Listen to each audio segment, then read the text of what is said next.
आते हैं, आप बहुत ज़्यादा परेशान चल रहे हैं, कोई भी कार्य करते हैं, काम ऐसा लगता है बनते बनते जब बनने वाला होता है फिर आखिरी में जाकर के आपके काम रुक जाता है।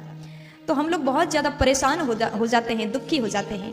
घर में साधु संत ब्राह्मण आते हैं तो हम यही बताते हैं हमारे घर में बहुत ज़्यादा दुख चल रहा है, परेशान हम सब हैं। तो साधु संत बताते हैं, देख करके बड़े विद्वान ज्ञानी लोग बता देते हैं आपके घर में पितृदोष है। तो उस समय हमें क्या करना चाहिए? पितृदोष से मुक्ति पाने के लिए कुछ उपाय मैं आज आपको बताने जा रही हूँ, उसको आप करते हैं तो पितृदोष से आपको मुक्ति मिल जाएगा। तो आप लोग ध्यान से सुनिएगा और याद न रहे तो लिख करके जरूर रखिएगा। ये 5 काम आप अवश्य करिए, जीवन में आनंद हो जाएगा। अगर आपने अपने पितरों को खुश किया तो आपके घर में पितर सदैव प्रसन्न होकर के आशीर्वाद प्रदान करेंगे। जिस घर में पितरों की आशीर्वाद हो वो घर में कभी दुख दारिद्रता आ ही नहीं सकता।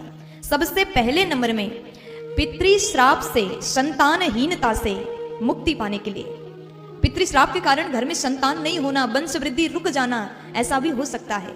पितृश्राप से, संतानहीनता से मुक्ति पाने के लिए गया में जाकर के श्राद्ध करें, गया में जाकर के श्राद्ध करें और साथ में ब्राह्मण को भोजन कराना चाहिए। ऐसा करते हैं तो आपके घर में जो वंश वृद्धि रुक गया हो वो आगे बढ़ जाता है, ऐसी कृपा हो जाता है। दूसरे नंबर में मातृश्राप से मुक्ति पाने के लिए व्यक्ति को रामेश्वरम में जाकर के स्नान करके, रामेश्वरम में जाकर के स्नान करके गायत्री मंत्र का जाप करना चाहिए। तीसरे नंबर में ब्राह्मण श्राप से मुक्ति पाने के लिए व्यक्ति को चांद्रायण व्रत करके गौदान करना चाहिए। ऐसा करने से बहुत ज्यादा फायदा हो जाएगा। ये काम आप लोग अवश्य करिएगा। और चौथे नंबर में कहा गया, अमावस्या के दिन में आपके घर में भोजन जब बनता है, अमावस्या के दिन में घर में जो भोजन बना उसके बाद में उस भोजन को पितरों को भोग लगाना है। उस भोजन का भोग पितरों को लगाएं और उसके बाद में पितरों के नाम से किसी ब्राह्मण को भोजन करवा करके जितना आपसे बन पड़े उतना आप दक्षिणा दान करें, फल दान करें। ऐसा करने से आपके घर में पितरों की कृपा बनी रहेगी। ये काम आप लोग अवश्य करिएगा। और 5वें नंबर में कहते हैं, पितृदोष से मुक्ति पाने के लिए, पितृदोष निवारण के लिए ब्रह्म गायत्री के जप का अनुष्ठान अपने घर में करवाएं। अगर आप ये 5 काम करते हैं तो आपके घर में पितरों का आशीर्वाद बना रहेगा। और एक सबसे बड़ी बात, आप ये सब कुछ नहीं कर पाए तो आप अपने घर के जो रसोई घर है वहाँ पर एक मिट्टी का घड़ा रख दीजिए, कलश, मिट्टी का जो पात्र होता है जिसमें जल भरते हैं उसको आप रखें और रोज एक दीपक जलाने की नियम बना लीजिए। ऐसा करने से पितर आपके ऊपर सदैव प्रसन्न होंगे। देखो, ये 3 जगह पर जल चढ़ाने से गंभीर रोग से भी छुटकारा मिल सकता है।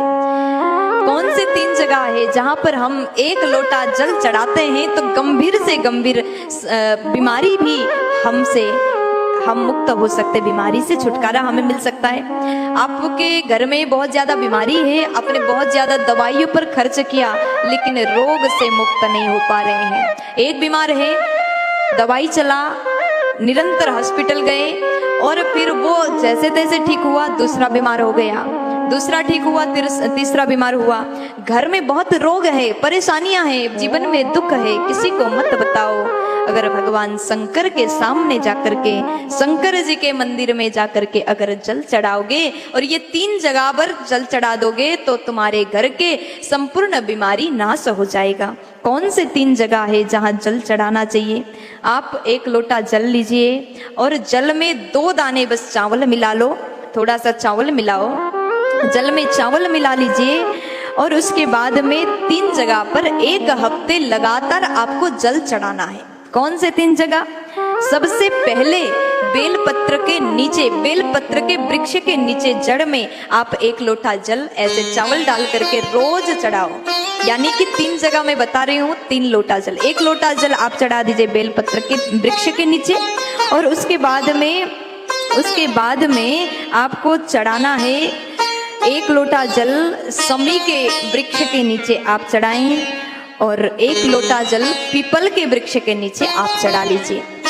देखिए, आपके आसपास में अगर समी के वृक्ष हैं तो समी के नीचे चढ़ाएं, आंवला का है तो आंवले के नीचे चढ़ाएं।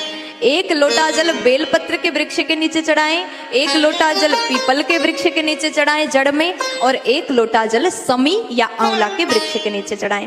आपने बेलपत्र के नीचे चढ़ाया और आपने पीपल के नीचे चढ़ाया, आपने समी के नीचे चढ़ाया, हफ्ता के पहले दिन आपने समी के नीचे जल चढ़ाया है तो पूरे हफ्ता समी के नीचे ही, समी के वृक्ष के नीचे ही चढ़ा दो। ऐसा नहीं कि आपने आज समी को चढ़ाया, कल मन किया आंवला पर चढ़ाता हूँ, आंवले पर चढ़ाती हूँ, तो आपने चेंज कर दिया। ऐसा मत करिए। एक जगह आपने चढ़ाया है तो 7 दिन तक लगातार आप उसी जगह, पहले बेलपत्र के नीचे, फिर पीपल के नीचे, फिर समी या आंवला के वृक्ष के नीचे आप 7 दिन तक अगर आप एक लोटा जल में चावल थोड़ा सा मिला करके आप चढ़ाते हैं तो ऐसा करने से आपके घर की किस्मत बदल जाएगा। आपके घर में कभी बड़ा रोग प्रवेश नहीं करता। एक हफ्ता तो नियम है, लेकिन नियम बनाइए, हर रोज आप कर सकते हैं तो छोटी सी कार्य है। अपने घर को बीमारी से बचाने के लिए ये काम अवश्य करें। और याद रहे, जब भी शंकर के मंदिर में, शंकर जी के मंदिर में आप जल चढ़ाने जाएं तो जैसे शंकर जी को जल चढ़ाएं, द्वार पर में भी थोड़ा सा जल का छींटा अवश्य करें शंकर जी के मंदिर के द्वार में, क्योंकि शंकर जी के द्वारपाल श्रृंगी और भृंगी द्वार में रहते हैं।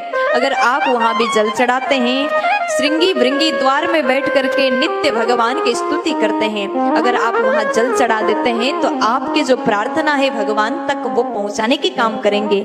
इसलिए इन जगह पर आप अगर जल चढ़ाते हैं तो आपके घर के गंभीर से गंभीर समस्या, बीमारी ठीक हो जाएगा। प्यार से बोलो राधे।